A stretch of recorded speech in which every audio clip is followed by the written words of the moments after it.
Tower को गिरने में महज 12 सेकंड का वक्त लगेगा। आप जानते हैं इतने बड़े टावर के गिरने से बहुत बड़ी मात्रा में मलबा भी इकट्ठा होगा। आपको ये जानकर हैरानी होगी कि जिस टावर के एक हिस्से में मैं खड़ी हूँ, ये गगनचुंबी इमारतों के एक हिस्से में मैं खड़ी हूँ, यही ध्वस्त होने वाला है।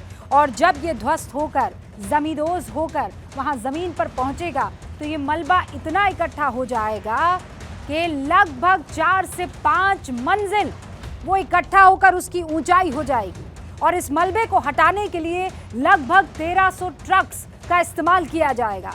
और अनुमान ये लग रहा है कि मलबा 1-2 दिन या 1-2 हफ्ते में नहीं, 90 दिन का वक्त लगेगा इस मलबे को साफ करने में।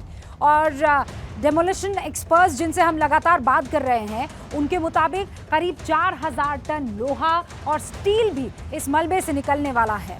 और इसकी जो लागत है इसे ध्वस्त करने की, वो लगभग 17.5 करोड़ की बताई जा रही है। दोनों टावर जो हैं 17.5 करोड़ में ध्वस्त किए जाएंगे। ट्विन टावर्स को गिराने की तैयारी तो पूरी हो चुकी है, लेकिन ये जो आसपास के आप इलाके को देख रहे हैं, यानी ये जो हाउसिंग सोसाइटी आप इस वक्त देख रहे हैं, यहाँ पर बसे लोगों के मन में बहुत डर है, आशंका है कि उनके घरों को कहीं नुकसान तो नहीं होगा। ट्विन टावर के जो अगल बगल के इलाके हैं, यानी ये वो तमाम इलाके, ये ATS है, यहाँ पर कहा जा रहा है सुपरटेक की भी सोसाइटी यहाँ पर मौजूद है, और एमरल्ड कोर्ट, और लगभग 5000 की तादाद में लोग यहाँ पर रहते हैं। और इन इलाकों में बसे उन तमाम लोगों को 28 तारीख को अपने अपने घरों को खाली कर देना है। और ये भी बताया जा रहा है कि इन सभी लोगों को न सिर्फ अपने घरों को खाली कर देना है, बल्कि 2500 से अधिक जो गाड़ियां इनके यहाँ पर मौजूद है उनको अलग जगह पर पार्क करना है। बॉटनिकल गार्डन वो इलाका है जहाँ पर इनकी गाड़ियों को पार्क किया जाएगा। 28 अगस्त को करीब 1 घंटे के लिए, सिर्फ इस सोसाइटी की बात नहीं कर रही हूँ, यहाँ से अगर आप सीधे देखेंगे तो आपको नोएडा, ग्रेटर नोएडा एक्सप्रेसवे दिखाई देता है। सोसाइटीज़ में रहने वाले लोगों को साफ तौर पर वहाँ का वो फ्लाईओवर के साथ साथ वो जो एक्सप्रेसवे है वो नज़र आता है। वो एक्सप्रेसवे 1 घंटे के लिए बंद रहने वाला है। ट्विन टावर के आसपास जितनी भी ये हाउसिंग सोसाइटीज़ हैं, उनके वहाँ बसे लोगों के मन में ये डर है कि ये जो भारी भरकम टावर गिराए जाएंगे, इतनी तादाद में जो विस्फोटक का इस्तेमाल होगा, उससे ऑब्वियस सी बात है कंपन पैदा हो सकती है। और इस कंपन से उनके घरों को नुकसान क्या हो सकता है।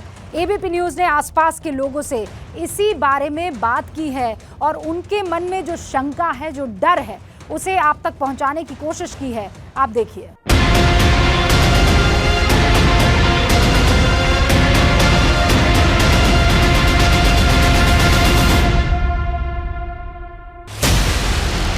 ट्विन टावर 28 अगस्त को इतिहास बन जाएंगे और विस्फोटक विशेषज्ञों की दुनिया में एक केस स्टडी भी। इन टावर्स को गिराना बहुत मुश्किल काम है, क्योंकि इनसे सटी हुई खड़ी हैं ये 2 सोसाइटी, जिन पर सफेद कपड़ा टांग कर मलबे से बचाने का बंदोबस्त किया गया है।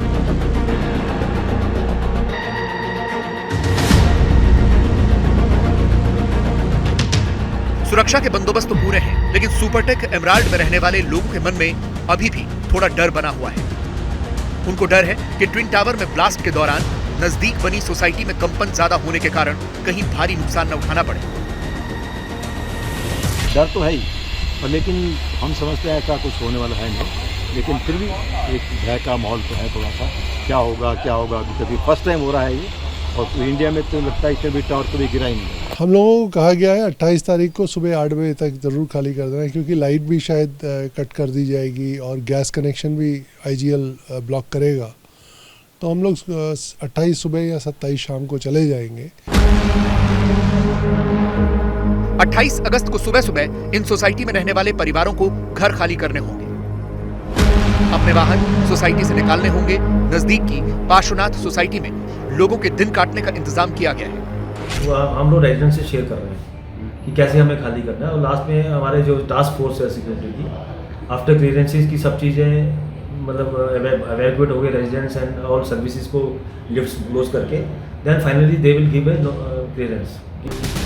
अपने घरों में नुकसान की आशंका से लोग डरे हुए हैं। लेकिन एडिफिस इंजीनियरिंग के प्रोजेक्ट मैनेजर मयूर मेहता का कहना है कि नुकसान होने की आशंका ना के बराबर है। नोएडा सिटी के अंदर 4 रिक्टर स्केल के ऊपर कभी भी अर्थक्वेक आया नहीं है, और नॉर्मल आता है 1.5, 2, 2.25, 2.5 तक पहुंचता है। इतना मैसिव कभी तक आज तक मतलब अनुमानित नहीं है, ना आया है।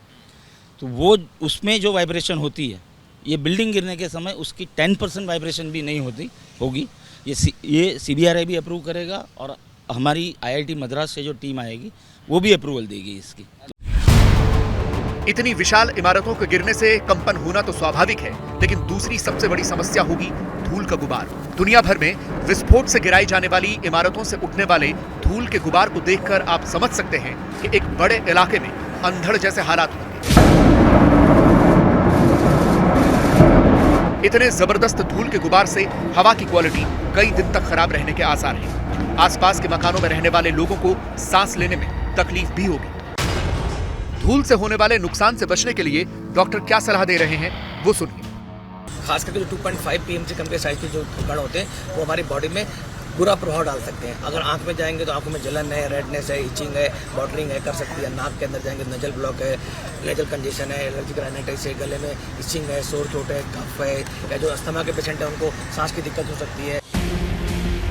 एडिफिस के इंजीनियरों का दावा है कि धूल का गुबार आधे घंटे के अंदर खत्म हो जाएगा, लेकिन सोसाइटी के लोगों के मन में ये डर भी है कि उनकी खिड़कियों के शीशे और इलेक्ट्रॉनिक सामान को भी नुकसान पहुंच सकता है।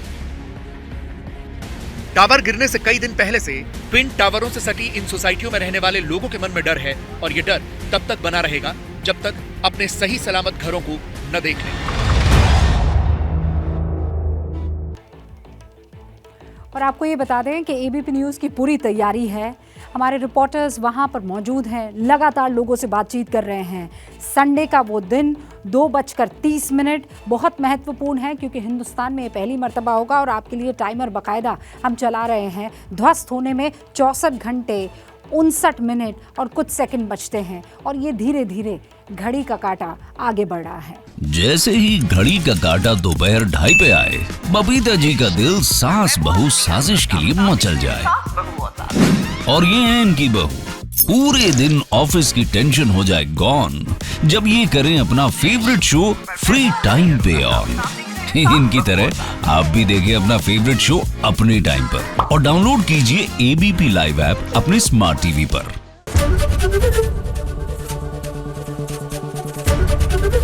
ABP न्यूज आपको रखे आगे।